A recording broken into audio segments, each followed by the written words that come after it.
Welcome to the Course podcast with Kristen and Allison. Today we're going to talk about healing and what healing means to us and our of discovering healing in different areas of life, physical, mental, spiritual, emotional.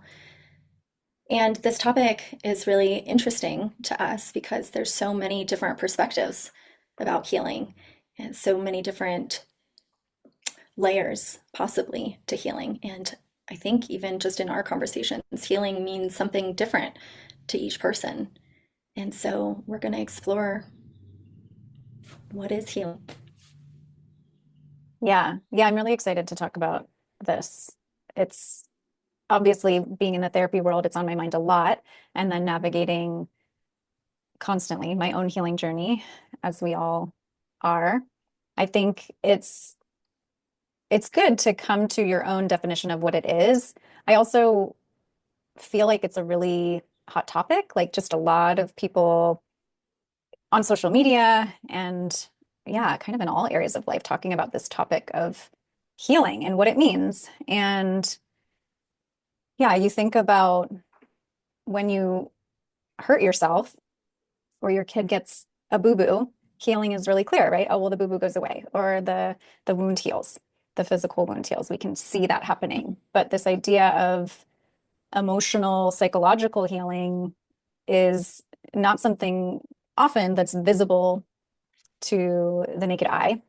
And it can be this Mm-hmm. complicated concept to really describe. How do we know we are healing? How do we know we have healed an aspect of ourselves or we've healed from an experience?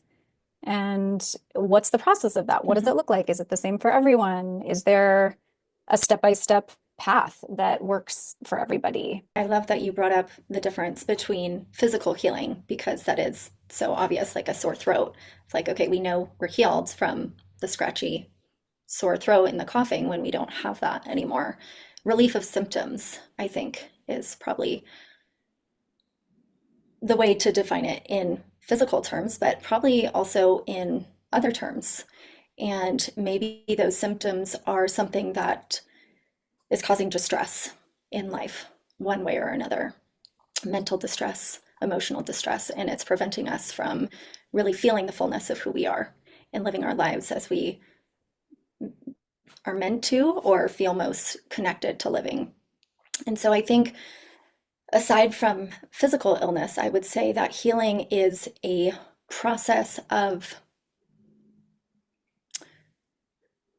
healing is a process that we go through to become free to be who we are without impediments in the way of that, whether that trauma is from childhood or just different ways that we've learned how to be that maybe limit ourselves from feeling a naturalness in being free and connected to ourselves and connected to others and connected to life and symptoms through patterns or reactions or responses that are not from the core of who we are and from an integrated space. So this idea that we are moving through a process of getting back to who we are at our core, who we are at our core, getting back to Or an even integrated. discovering.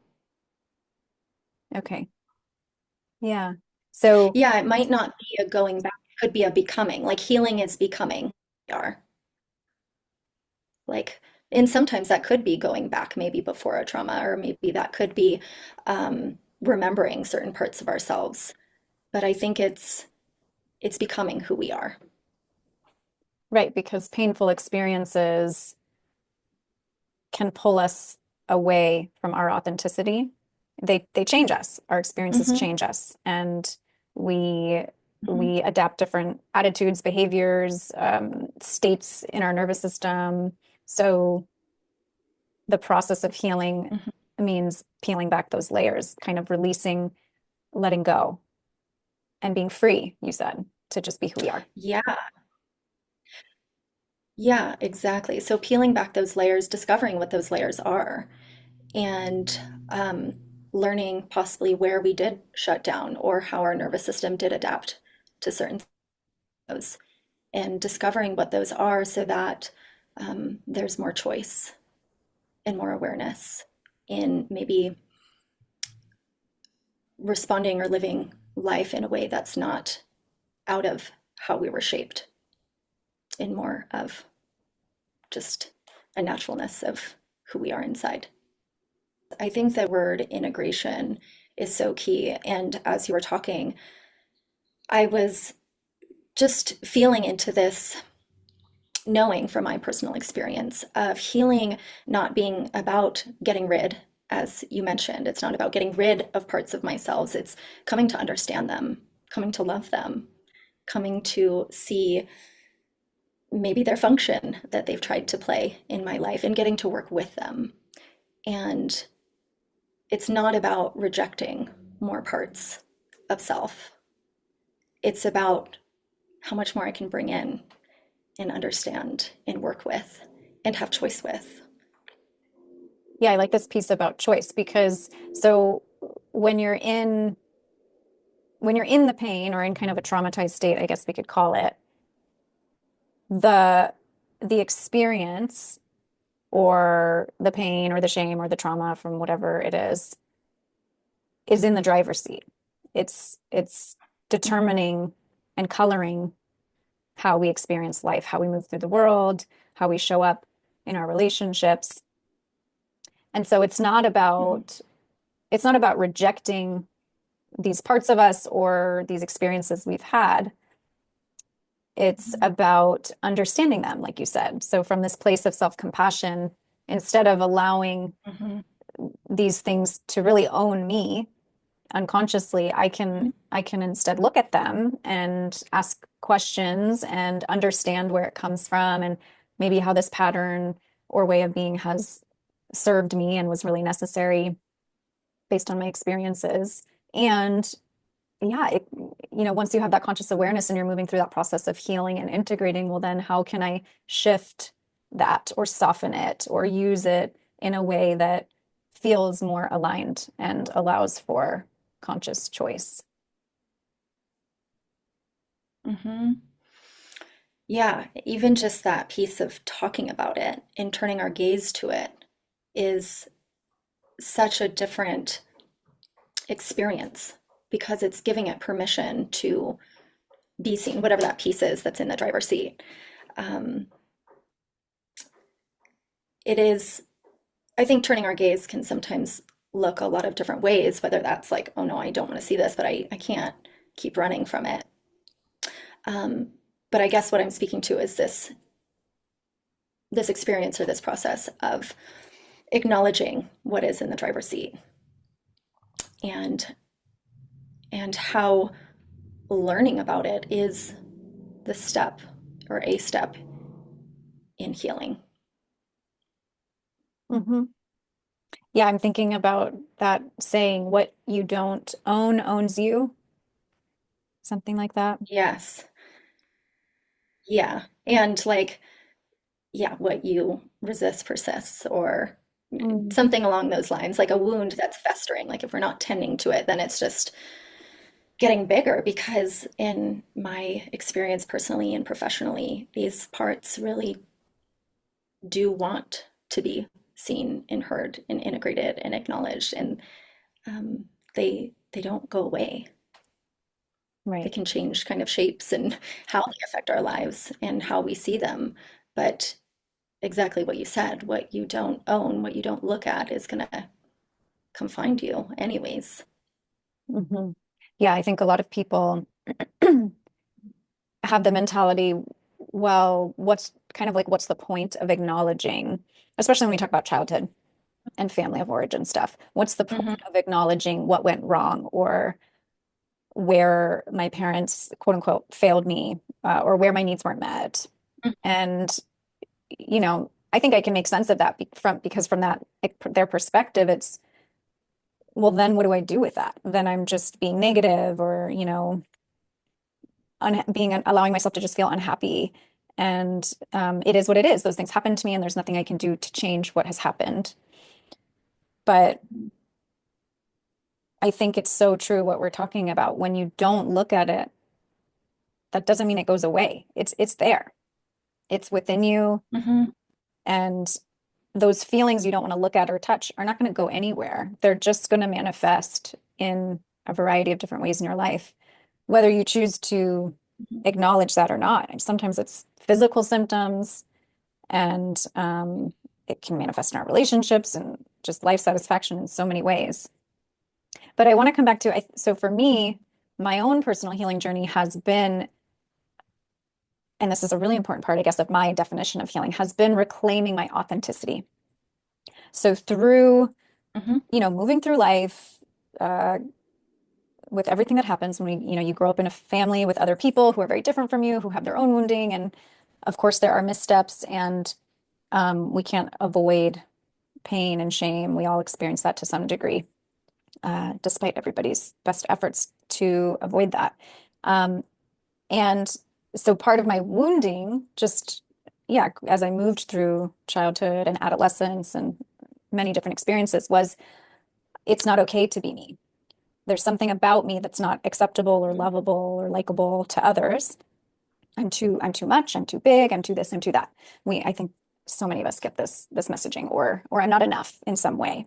And so we start to respond to those experiences by rejecting or hiding or shrinking, disconnecting from certain parts of us. We learn what is safe to be, how how I'm allowed to be, basically. If I want to stay in connection and I want to feel safe, which means I feel accepted and loved by the people around me, then I have to be a certain way that guarantees that safety. So that means I can't be like this, because when I'm like that, I experience the feeling of rejection, or I get negative feedback.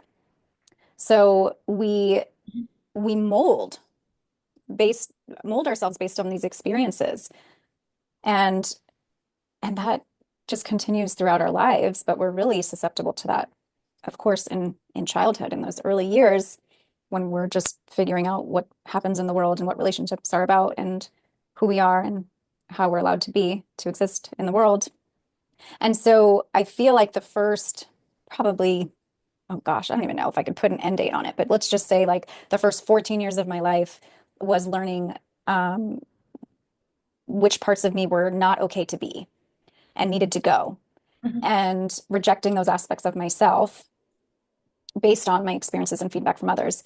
And then allowing that, allowing those rules, those wounds, and those rules that I picked up to direct my life, to determine how I was going to continue to show up for relationships, how I was going to show up at a job interview, how I was going to portray myself on social media, what kind of career I was going to allow myself to go for, what kind of parent I would be, right? It just infiltrates your whole life. This is who I need to be to move through the world. And so much of it is unconscious, especially when we're young. We don't have that consciousness. So it's just autopilot. And at some point, thankfully, I came into adulthood and a little bit more consciousness, and was able to recognize that not in all ways, but in many ways, there was this discomfort with who I was. I had to constantly kind of assess in every new situation, how can I be? Who am I supposed to be? What is going to be likable to others? And that is exhausting. And I think so many of us can relate to that experience. And so healing for me, which is an ongoing process, it continues to just unravel and reveal new layers. But the process for me has been reclaiming who I truly am at my core, and giving myself that permission to be authentic, to risk rejection, to risk, right, somebody not liking certain parts of me, and being okay with that risk, with that discomfort when it happens, and learning to love and appreciate all the different parts of me. That was said so beautifully. And yeah, I so agree with everything that you just shared and see that personally and in so many different areas. And a couple thoughts that I had coming up is like in that finding of who you are. I think that people can kind of like bounce off that programming in different ways. Like they can shrink themselves or learn to respond to their environment to be loved. But I think sometimes it can also come out as a rebellion of like, Mm. I'm not going to be that. And it can go the opposite direction, which is also perhaps not authentically who they are. But they could think that's who they are because they're not being what they were programmed to be. And so there's so many different ways that can show up, or even overcompensating, getting bigger. Um, oh, I'm going to be really big because I had to be so small. And so it's so nuanced to find that authentic self and to find that natural beingness that's not in autopilot, whether in any response, whatever that looks like, whether it's compliance, rebellion, or many other ways, I'm sure.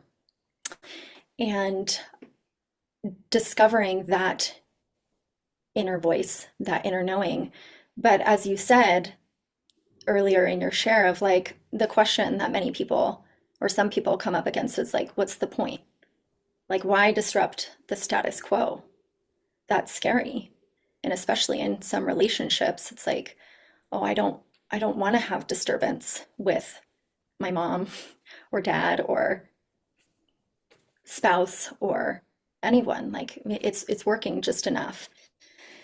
And I think that's so understandable and valid because it certainly can be a process of working through a number of different feelings about it or about whatever happened. And that certainly can be very uncomfortable. And I would say healing often is quite uncomfortable. And but what's possible through the healing journey is what you said, this authentic being and connection to self, which is invaluable. It's like having your life back and relationships back. And I love when you said risking rejection. Like I am with in the healing, like I am with me and I know I am with me instead of trying to seek that external validation or maybe even external rejection, bouncing off who we are from anybody else in our lives or anybody else in the room and having that define who we are versus it coming from inside and having that connection of like, oh, I'm with me and I accept me. I would love Um, to yeah. hear whatever you want to share about your healing journey, what Mhm. that has looked like in your life, or where you feel like you're at with it now. Mhm.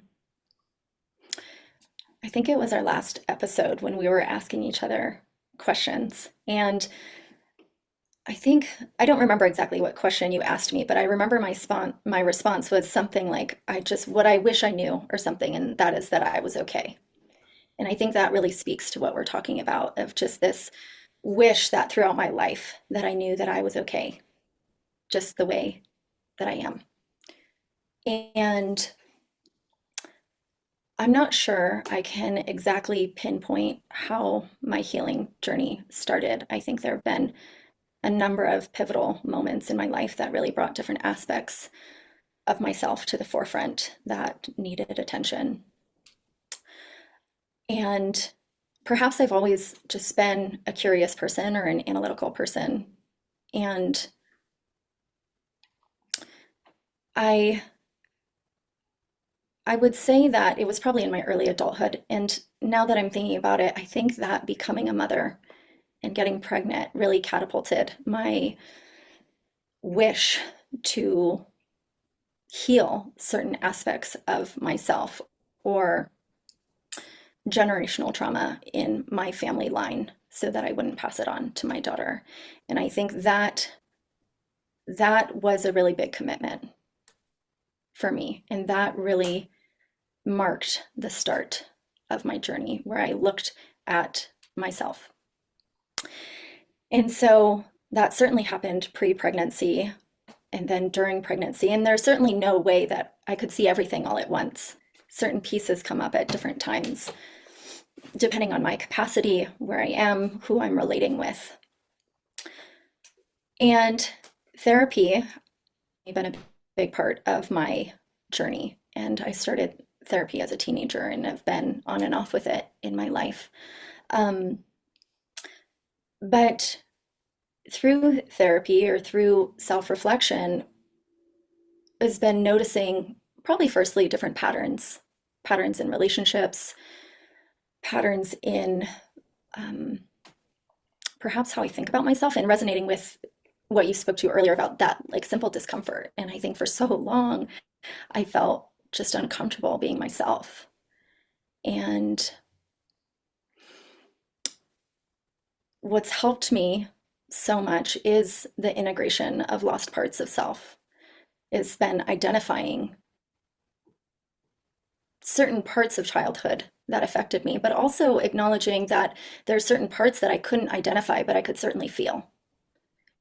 And I could certainly sense and witness, and just believing them anyways. And not necessarily that they were tied to a certain story, but I could feel them within myself.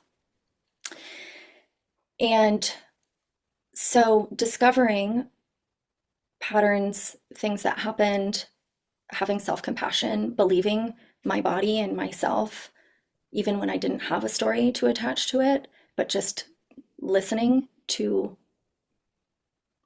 my process and letting it guide me. Um, and inevitably, the biggest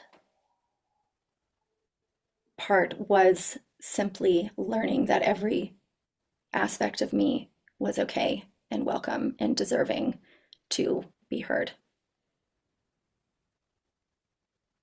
And that has taken years. And I will say that I'm at this point in my life where I'm an ally with myself in my experience, and not to the point where I'm like not open to different perspectives, but as I mentioned earlier, like I'm here with me and I'm listening to me and I'm compassionate to myself. And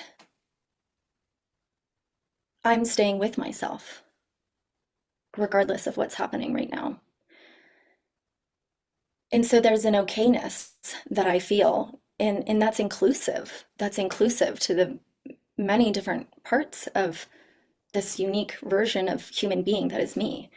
What you said about motherhood, coming into motherhood being really the impetus for looking at different parts of yourself and jump-starting your healing journey, maybe your intentional conscious healing journey makes so much sense to me, and certainly was my experience as well. Wow, just coming into motherhood when you are so when you're coming into motherhood from a traumatized state, I think is how I kind of look at what my experience was. I never recognized I was in a traumatized state or stuck in a really constricted, uh, absorbed in my own pain way of being. Mm. Coming into motherhood in that space was earth-shattering, just totally rocked my world. And to know, logically or cognitively what kind of parent I wanted to be, but then to see myself getting triggered in all kinds of ways because I'm sleep deprived and because this little being needs me, needs my full attention and energy and care and my body around the clock. Where I felt like I was losing myself. It didn't feel like there was space for me. And um, there was this clinging to myself that I was needing to do that felt like it was at odds with being a mom. And so, yeah, anyway, that was also the impetus for me in a major way of like, wow, I want to do this so intentionally. I want to raise this child to experience the best of everything and to experience a lot of what maybe I wish I had experienced or the things that maybe were missing. I wanted to provide that. And that required me to look at myself in a really deep way. And I also want to touch on what you said about breaking the cycle, breaking the intergenerational trauma. I forget how you worded it. Does that feel accurate? Mhm. So Yeah. deciding that you didn't want to pass down the same patterns or traumas or ways of being that you experienced in your lineage with the way that you were parented and the way that your parents were parented, you didn't want to pass that on, to intentionally say, it stops here. I want this path to look different for my child. Well, that definitely requires some willingness to take a really honest, deep look at yourself and everything that's there under the surface. Hmm. Absolutely. And as you said, like coming into motherhood and being exhausted and on demand and just maybe having an intention of how we want to mother or parent, and then seeing ourselves feel and respond in certain ways that maybe aren't aligned with that. And that really coming to the forefront of like, whoa, even with the best intent, there's something here. And if I really want to change something, I need to understand this and have a good look at what's happening here.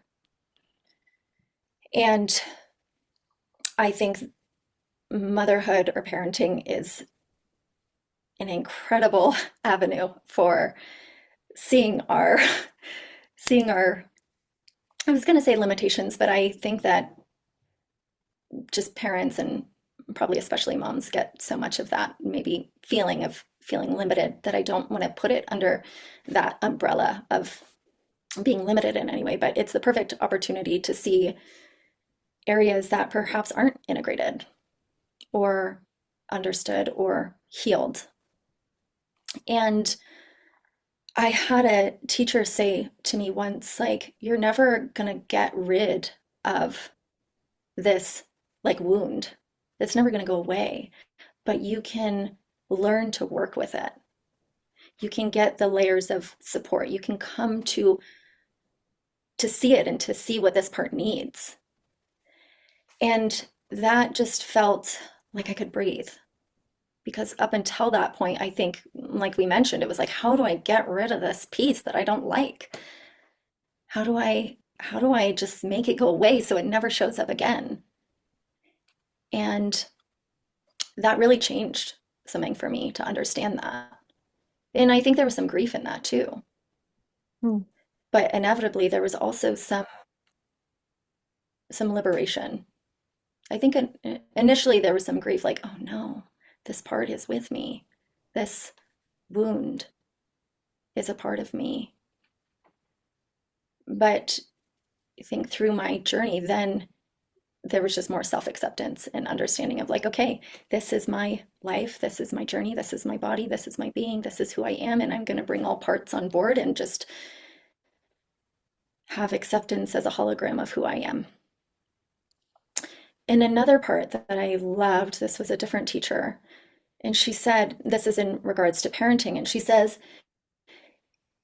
to an extent, it's not so much what happens to or like in your relationship with your child, it's about the repair.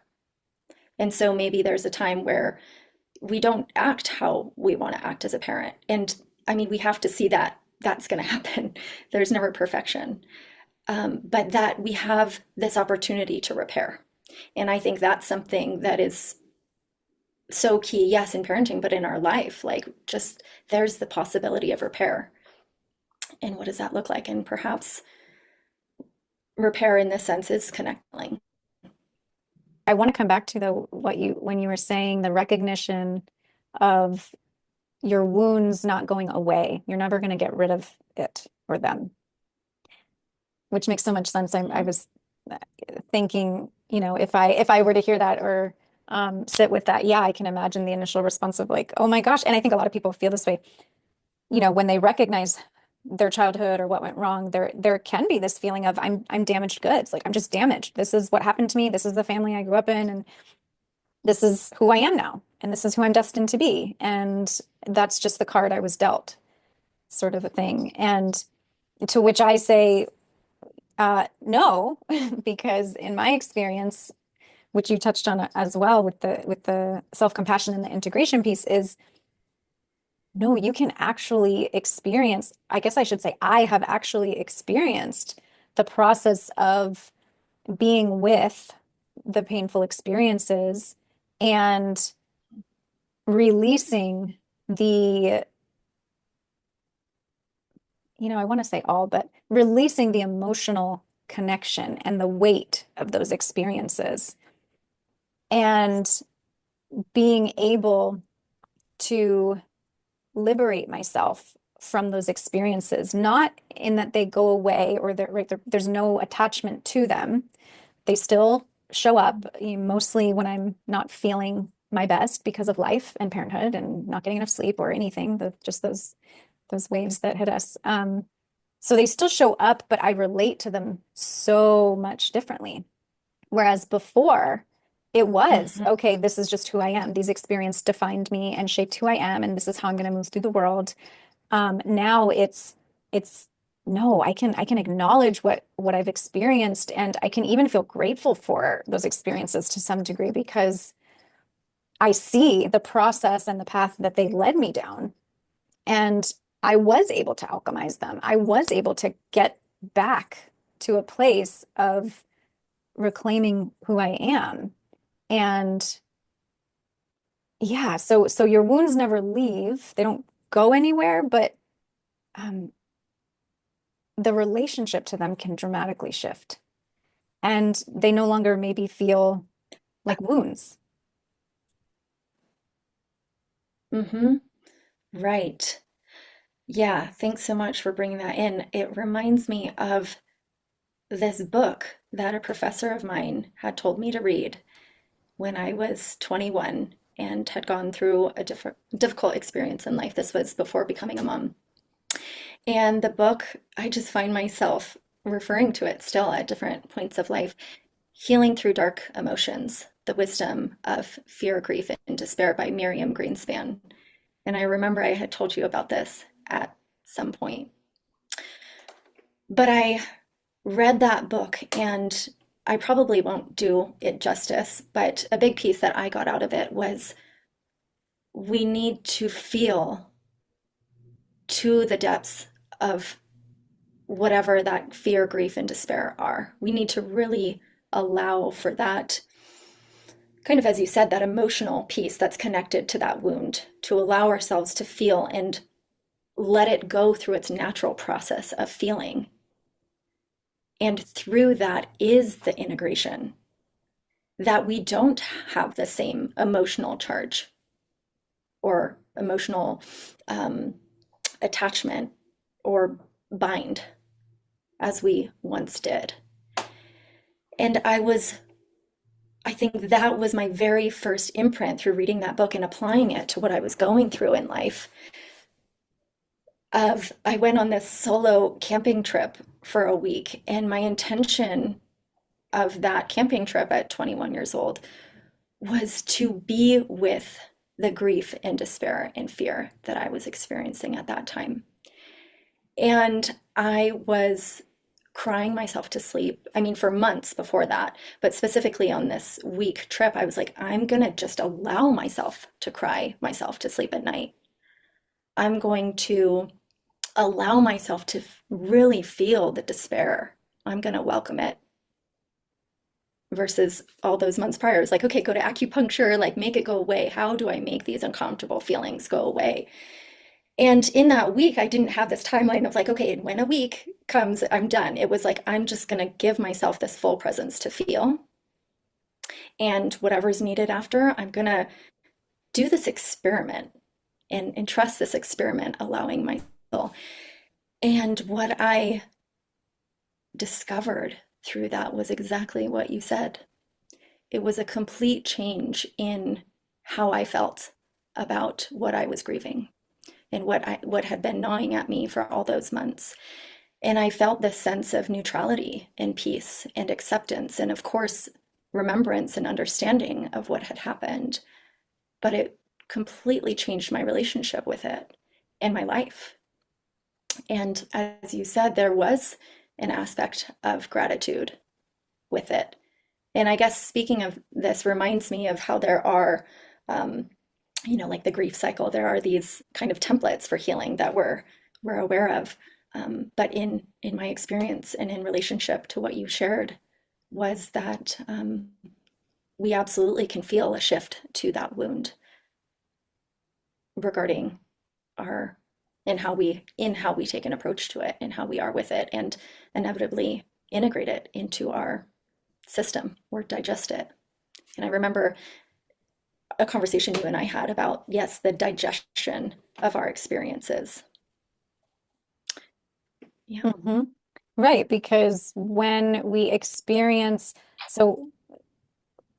experience something as traumatic, not every time we experience pain does it become a trauma that's long lasting, but it becomes a traumatic Mhm. experience that we then carry forward with us when we can't, I love the word digest, when we're not able to digest it in that moment. We experience something that overwhelms our system, that's so confusing or Mhm. terrifying, or yeah, brings on feelings of shame or discomfort, and we don't know what to do with that. So as kids, there's nobody there, maybe to ground us in that moment, to talk through the experience with us, to help us make sense of it, to acknowledge what we're feeling. And so it's so overwhelming and we don't know what to do with it that it gets kind of trapped, that energy. And if we're talking about childhood, well, our young brain attaches some kind of story to it and makes some meaning of it in a way that makes sense to us in that moment, and that will help us avoid ever feeling that way again. And so often the story is that there's something Mhm. about us that is wrong or did something wrong or could have, we could have avoided it in some way. We take on responsibility and then we carry that forward with us. Well, I need to make sure I'm different. I do things differently. I don't ever do whatever I did in that situation to possibly trigger those feelings to come up again.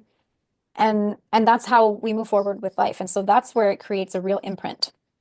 And so the ability to Mhm. revisit these core memories and experiences that, for whatever reason, probably a variety of reasons, left such an imprint on us, to be able to revisit those memories allows us the opportunity to digest them, to fully be with whatever we were Mhm. experiencing in those moments, allow those feelings to be there, allow our adult self, our adult awareness to hold those emotions because we're safe and we can tolerate it so much more now. And then to allow ourselves to move through the process of, whatever that looks like, just acknowledging what happened, being with our feelings, having compassion for who we were in that moment or whatever we were navigating.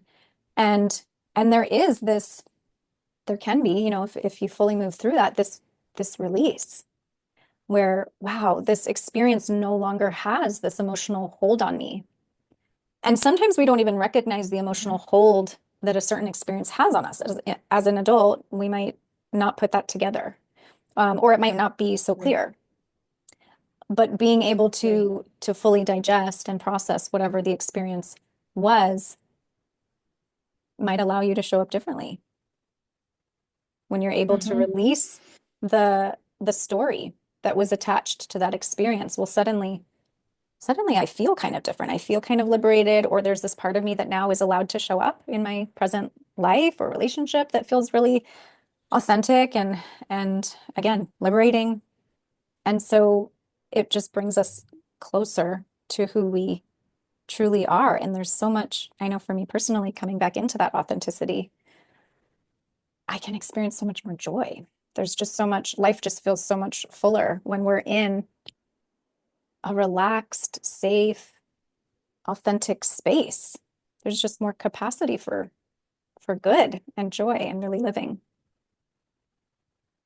Mhm. Yeah, when you said capacity, like a moment before, I was thinking availability. There's so Mhm. much more space.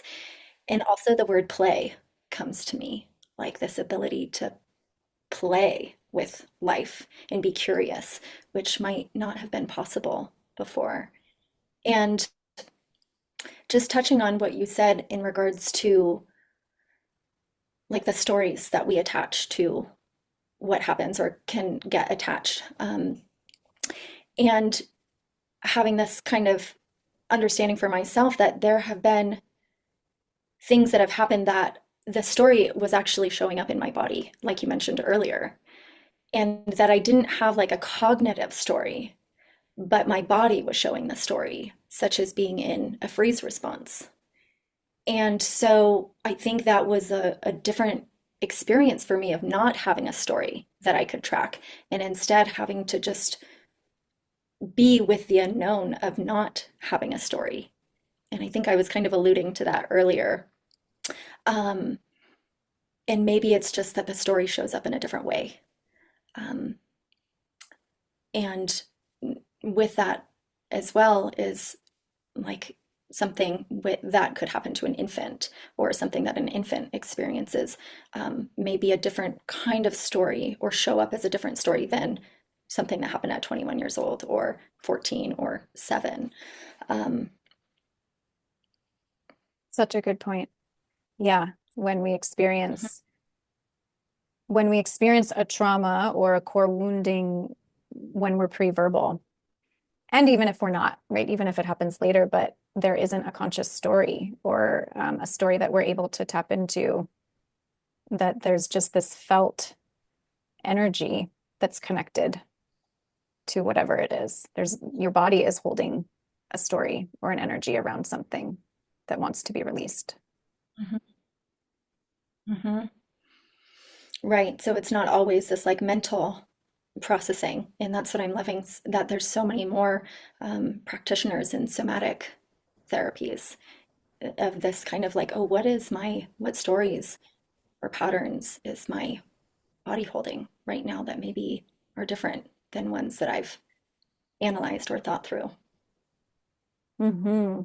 So many different perspectives and avenues and places to discover more of ourselves and be with different parts of ourselves. Yes, I have loved this conversation so much, and there's so many different directions we could go with this. Yeah, I imagine we'll have a follow-up conversation about the journey of healing and maybe steps to take, in the healing process. And is there a sequence and just all the different avenues you can take? So looking forward to that. Hmm. Yeah.